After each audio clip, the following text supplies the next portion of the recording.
je vous fais le serment de ne jamais trahir le Congo. À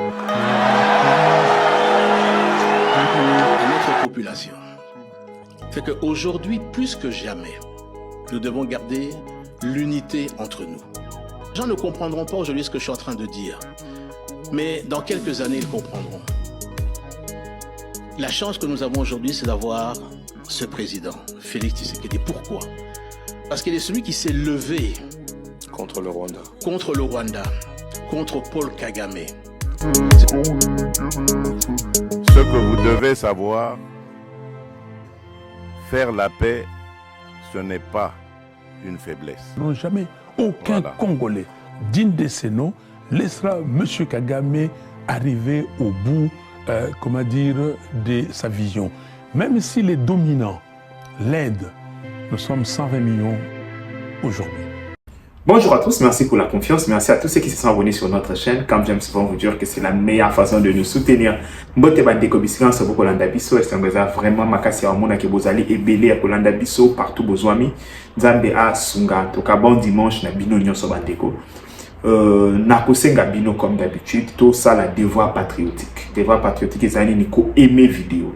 Donc ces devoirs patriotiques là, bobo sana yangote quoi qu'il en soit. So kutanika na vidéo na logo na biso aimer yango ata okuta on a chaîne bato mususu parce que ngana permettre na ngai je n'ai pas besoin ya mbongo to ya nini ya kena mes vidéos etika na chaîne non mutunyo sa kozo asa yela ndenga lingi webi ki episode za ba fournisseur ba grossiste oui ba tout avant ba ça l'émission na pourquoi ba s'inspirer na oya biso ça se voit ou comprendre kana ba propos na kolo ba je suis le seul on a chaka vidéo na tongo.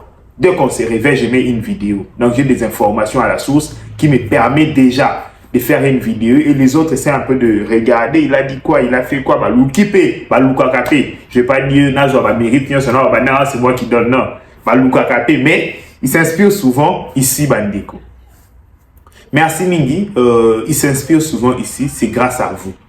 Grâce à ba aide nabino, grâce à soutien nabino. De bossa la biso tous à la très fort. Tu informes kabino na tongo. Ou la moukio fongoli de koto chalobini. Donc merci mingi bandeko nangai pour na confiance on yoso boko pesa biso. Je n'ai à lobby to yaki awa tolobe la qui concernant makambo le kanaki na est bitumba yaki makasi. Et je n'ai à lobby on était en difficulté. C'est ça aussi cause à la honnête.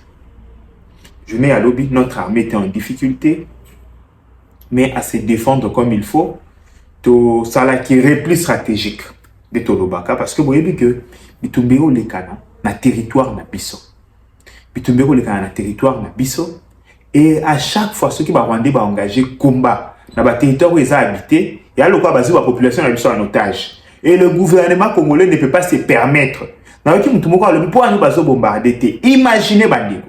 Ba territoire où bitumbero le kana ezala bandeko na yo. O senga ba bombarder avec Fanda, imaginez kaka, que ou Fanda peut-être na Kinshasa na Barumbu, to na Kinshasa na Limete, to na Kinshasa na Lemba, bitumbe bandi na Lemba, famille na yo eza wana. Ozo yefsa gouvernement bombarder Lemba mobimba. D'ailleurs kuto osambela bitumbe longwa Lemba. Eke ndata matete.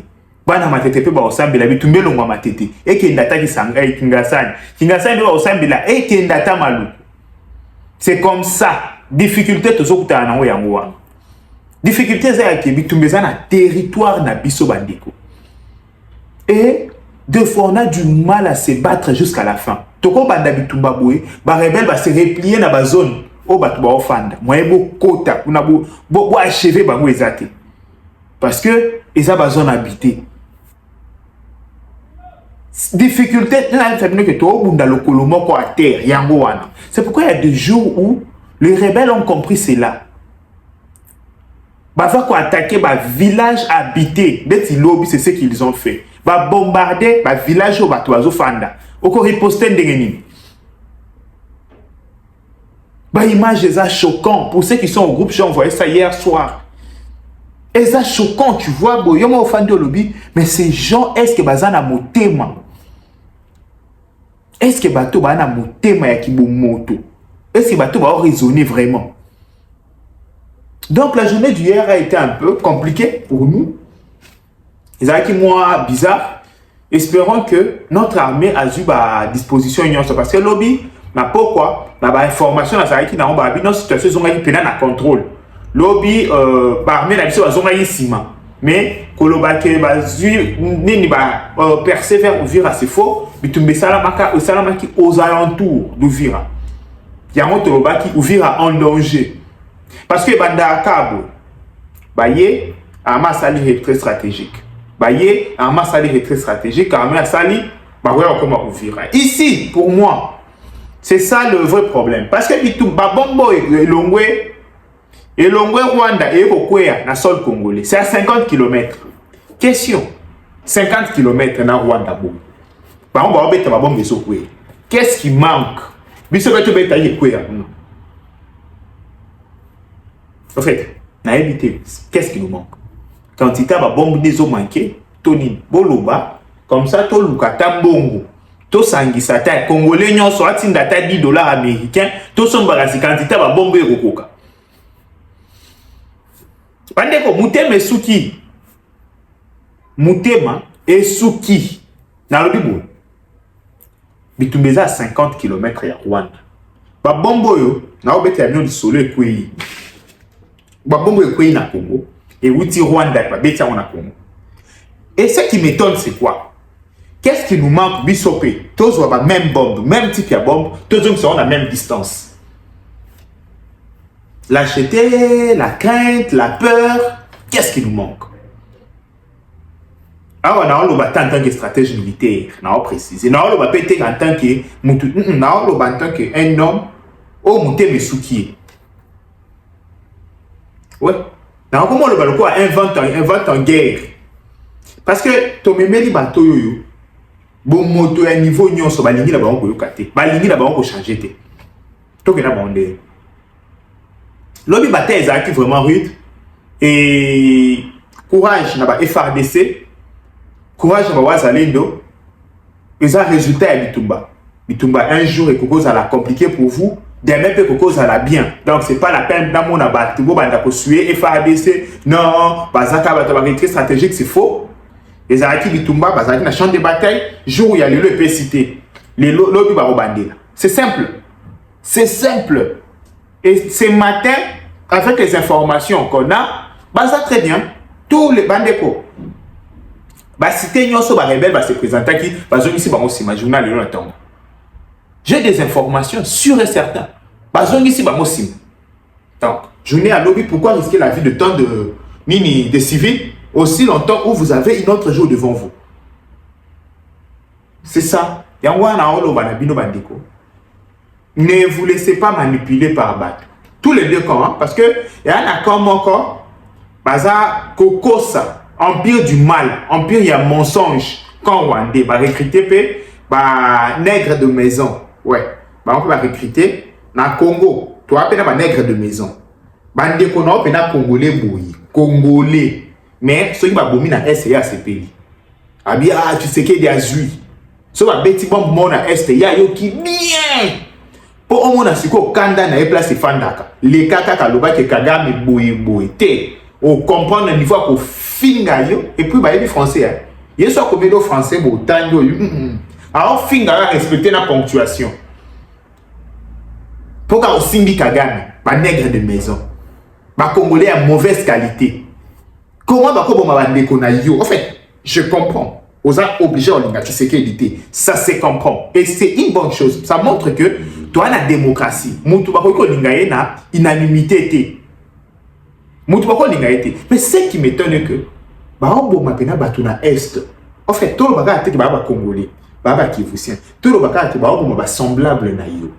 Mutulo kwa yo, ana makila na mai. Et yo zo sepina. Parce que, mutulo na présidence, Mouto dirigé Bokaza Moulouba yo linga baluba te. Ozon di mo sacrifier ba semblable na yo. Eh, non seulement ba semblable na yo, il y a même nation. Il y a nationalité moko. Kolande la paix bien peut-être membre de famille na yo ta lointain na zana kata batu ba okufa wana. Mais obeta maboko pona esu ki sa tseke di mutema. Finalement, bandeko, bon moto ke wapi? Dites-moi, bon moto. En fait, Humanisme. Donc, pour des raisons humanitaires, bombo ba bete bomi bato. Et on va choquer binoté. Maman nous tout ça, mon gars na lobby bo. Tanga commentaire. Do comprendre ce que OK. Non. Ba nyama bazana, ba senzi, bazana. Moi ça me fait rien. Soko ofinga Tshisekedi tata nanga. Soko ofinga ça me concerne pas. Mais au moins makambo ko likana na est ya pays. Lobby bato ba kufi. Toutes ces vidéos qui circulent. Bande ko choquer binoté en tant que montou. En fait, moi tout ça ba bomie oki nzoto malili. Soso ba o kata soso mutu te oyo ka nzoto malili. Nya o ko boma nya o to ka nzoto malili. Tout à l'heure documentaire so moni lui en kandi nya moto. En fait, tu vois un peu.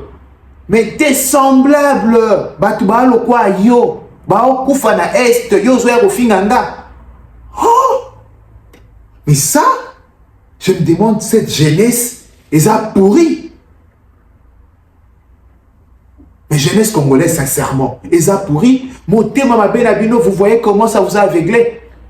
Vous voyez comment la haine vous a tellement aveuglé que bon, on n'a même pas que humanisme. C'est choquant tout ce qui se passe Bandeko. Ici, nous, on continue de soutenir notre armée. Bandeko, Bafinga Yango. Nous, on continue. On a confiance dans l'armée Wana. C'est notre armée. C'est tout ce que nous avons. C'est tout ce qu'on a. Et on va continuer à soutenir notre armée. Nzamba Kosunga. Et on met tout en œuvre que, et comme armée moko professionnelle, et la armée moko patriote, que doté de matériel moko ya bien. FARDC bo se kalilo. Ou la barricade stratégique, lobby bo pe ki sa FARDC. Lobby pour organiser ba réunion dans le conseil de sécurité à ONU pour la FARDC Satika. Toza kakao. Toza awa bandeko. Je vous dis ils ont menacé. Mais je vous dis que le FARDC au bo se kalilo. Biso toi na confiance na yango. Parce que toi na armée mususu à part FARDC. Et on vous dit que on va tellement travailler dur pour na kozongisa ordre na armée oyo. Pour na kozongisa discipline na armée oyo. Pour na comme ça armée oyo efficace, toza ko doté à mon matériel, c'est un grand travail qui s'est fait. Après 30 ans, il y a un mixage, brassage, n'importe quoi. On est en train de travailler dur pour cette armée. Maintenant, il y a un jour, Conseil de sécurité pour Fanda et Pekisa FARDC. ONU, on convoque le Conseil de sécurité. Nous peut-être ici na Koufi, même après 200 ans. ONU est pour fan de lobby T, FARDC Tika. Nous condamnons un jour et Kouya. L'ONU pas pour condamner FARDC. Nous condamnons, nous dénonçons. Un jour et Kouya. Bandeko, la route tourne. Ça tourne effectivement. Ça tourne effectivement. Nous, quand on a eu notre l'ère de gloire, tant haut toi qui na gloire na biso, bandeko, l'armée zaïrois et tikala ko sala ba exaction na ba pays ba ningate. So ko ayebi, aye na preuve ko aussi. Armée zaïrois fanda na Uganda pendant 5 ans. Armée zaïrois bandai ko déstabiliser peut-être Burundi. Non. On était dans notre coin. C'est ça même, l'humanisme. Ces gens bayebi même pas, oui, nilotique. Bayebi même pas ce qu'on appelle l'humanisme. Bon moto bayebité. Je vous dis, bandeko empire du mensonge il a lité et qui a créé le Cambouya hélicoptère au ba mercenaires colombiens, c'est faux.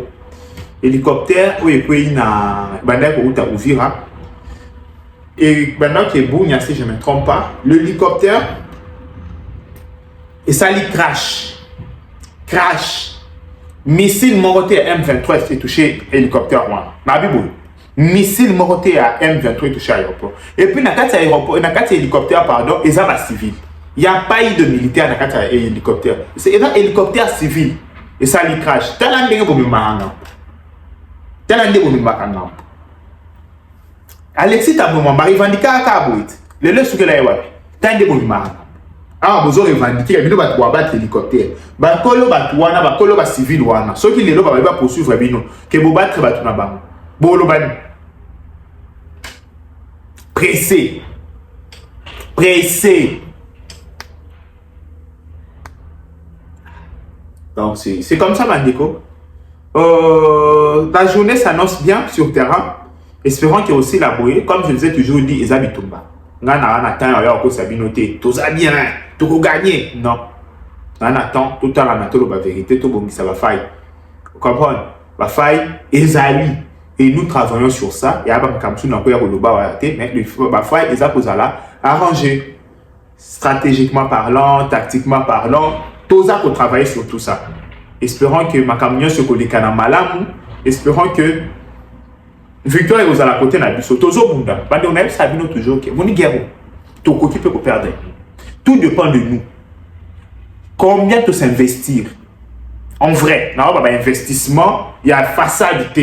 Investissement pour la population, ça a noté. Dans investissement vrai, que vous mettez des moyens conséquents, vous mettez le cœur et qu'Osimba on va gagner. Mais ce qui kaka, et ça va il y a façade.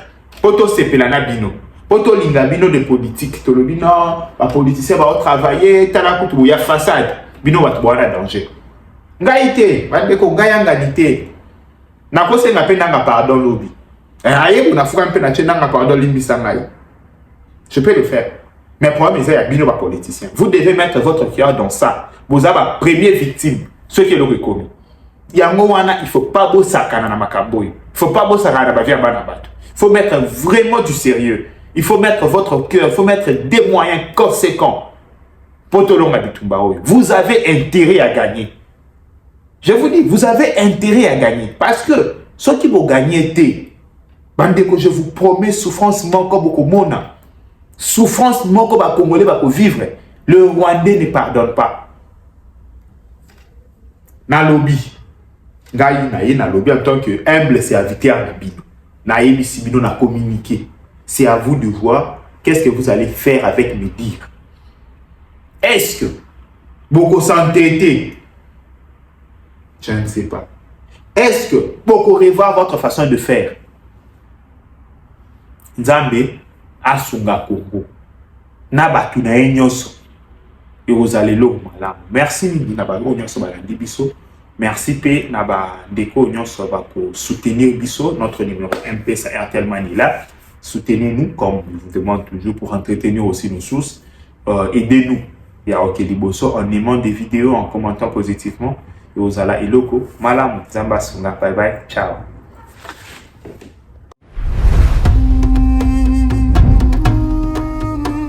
Dans le Congo profond, souffle un nouveau vent de mutations socio-économiques dans les territoires longtemps oubliés grâce à l'électrification rurale. La mise en œuvre des projets d'électrification pilotés par l'ANSER apporte aujourd'hui un changement réel, donnant vie à la vision du président de la République, chef de l'État, Félix-Antoine Tshisekedi. Garantir l'accès aux services de base pour chaque Congolais, où qu'il se trouve. Dans la province du Kasaï, cet engagement prend forme à Louébo. Sous l'impulsion du ministre des Ressources hydrauliques et de l'électricité, son Excellence Aimé Molendo Sakombi, le territoire de Louébo tourne définitivement la page des années de précarité énergétique. Sur le terrain, le directeur général de l'ANSER, Cyprien Musimar, supervise personnellement le projet d'électrification, désormais entièrement installé avec une capacité de 400 kW crête et un dispositif d'éclairage public totalement opérationnel. Aujourd'hui en phase d'essai technique, cette infrastructure marque déjà une véritable transformation dans le quotidien des habitants. Les visages des bénéficiaires témoignent mieux que des mots.